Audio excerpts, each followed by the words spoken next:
morning, everyone. I hope you can all hear me okay. The mic's picking up. So thank you again for all being here. And it's really privileged to be able to talk through my dissertation, because I can echo that frustration that I think it's only my poor mother who read it non-stop. And I'm still waiting for my dad to make his way through it. So it is frustrating. We put so much effort into it that it just gets marked twice and then disappears into the abyss. I've been quite lucky that my topic was quite relevant, so actually I've managed to get a lot of networking opportunities out of it and discuss it with a lot more people than I had hoped, or could have imagined to hope, so that's something I'm really lucky to have. But yeah, anyway, so my dissertation topics are making sense of self-management, and it was a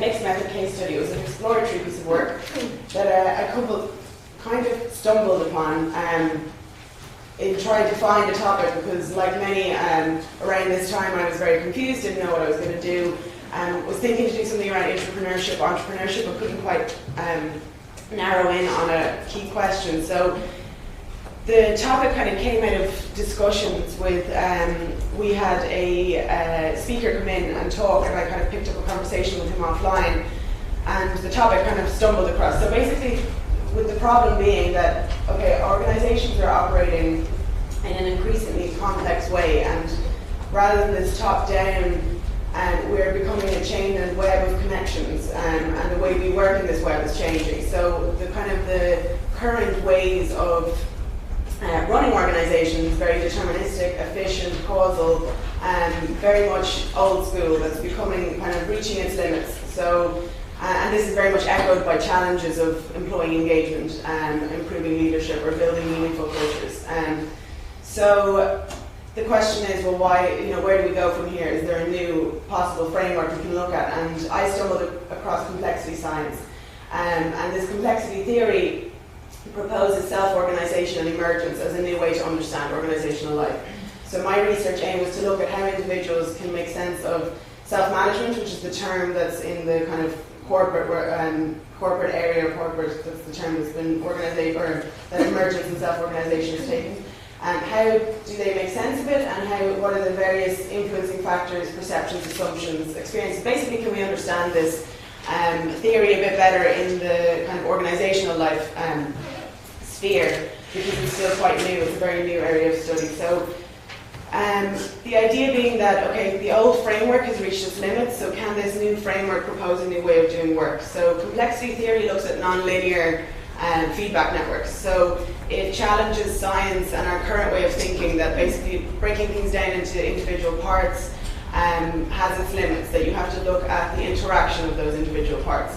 So whereas the old model, which any of you who've worked in the corporate world would very much be familiar with, where managers are the designers, and there's a lot of forward planning, 5-year plans, that this traditional model is assumed kind of irrelevant, because the theory posits that we can't predict the future, that it's constantly under perpetual construction, and it's being built all the time from the micro interaction of the parts. So within an organization, that would be the individual. So if the individuals are spontaneously self-organizing at the micro level, and this is creating the macro pattern that's very flexible and adapting all the time, which is what we need in this kind of fast-paced world, organizational world that we're kind of functioning in now.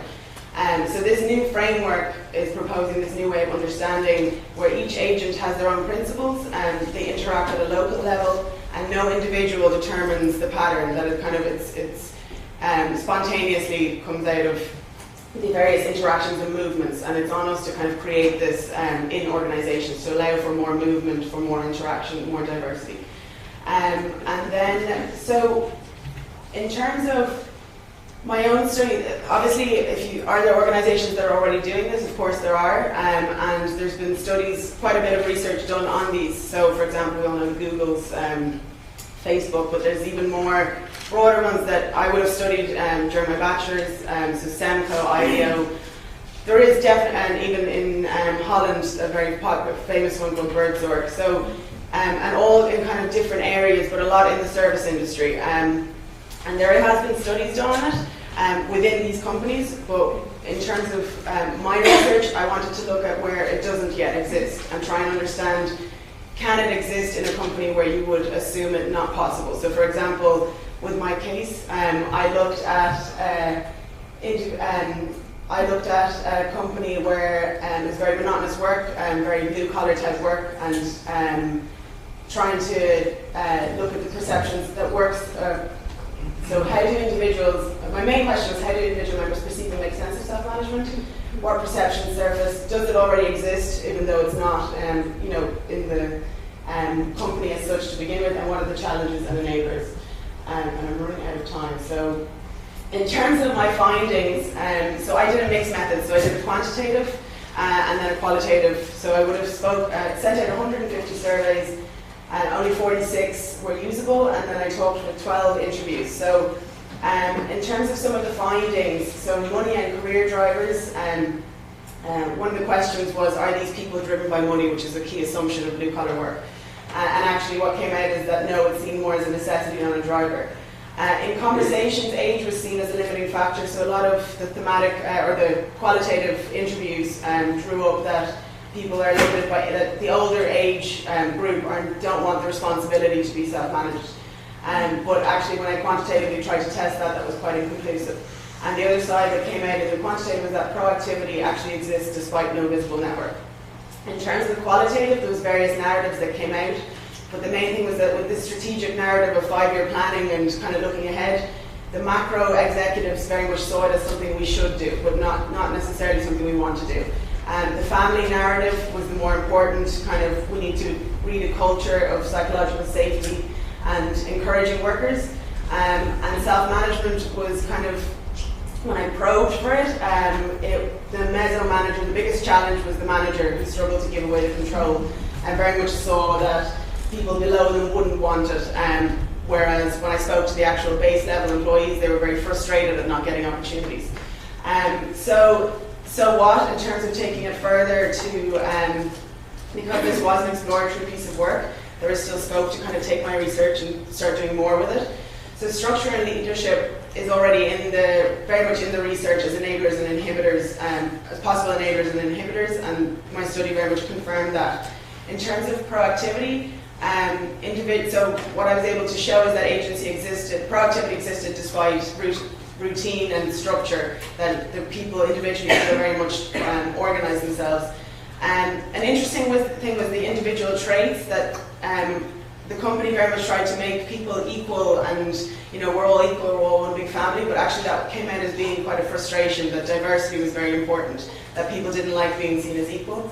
And also the assumptions that actually putting in self-management in an organisation can be straightforward, or not straightforward, but it can be done in terms of just removing certain barriers and creating a new organisational structure with change management and such. But the key assumptions, one thing was that it seemed to stem further outside of the organisation, that people had kind of deeper rooted assumptions of how a company can run that needed to be untrained. And then the final thing is that culture.